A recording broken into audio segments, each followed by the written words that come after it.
3 বছর আগে ইরানের প্রেসিডেন্ট নির্বাচিত হওয়া ইব্রাহিম রাইসিকে 63 মনে করা হয় একদিন দেশটির সর্বোচ্চ ধর্মীয় নেতা আয়াতুল্লাহ খামেনির উত্তরসূরি হবেন তিনি।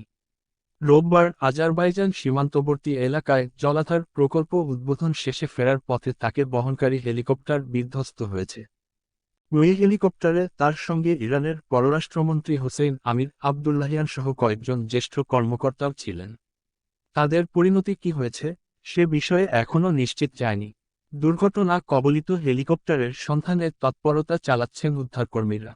এই দুর্ঘটনায় প্রেসিডেন্ট রাইসির মৃত্যু হলে তা হবে ইরানের জন্য বিরাট এক ধাক্কা।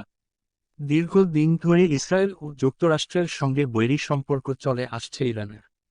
ইব্রাহিম রাইসি ক্ষমতায় আসার পর যুক্তরাষ্ট্রের নিষেধাজ্ঞা মোকাবিলায় প্রতিবেশীদের পাশাপাশি চীন ও রাশিয়ার সঙ্গে সম্পর্ক উন্নয়নে বিশেষভাবে মনোযোগ দিয়েছিলেন। ইব্রাহিম রাইসির জন্ম 1960 সালে উত্তর পূর্ব ইরানের পবিত্র শহর মাশহাদে।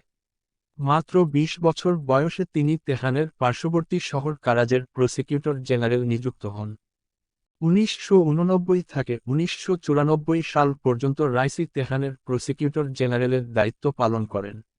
2004 সাল থেকে তিনি 1 দশক জুডিশিয়াল অথরিটির উপপ্রধানের দায়িত্ব পালন করেন। 2019 সালে তাকে বিচার বিভাগের প্রধান নিযুক্ত করেন দেশটির সর্বোচ্চ ধর্মীয় নেতা আয়াতুল্লাহ খামেনি। কট্টরপন্থী হিসেবে পরিচিত রাইসি পরবর্তীতে 88 সদস্যের বিশেষজ্ঞ সভার উপচেয়ারম্যান নির্বাচিত হন।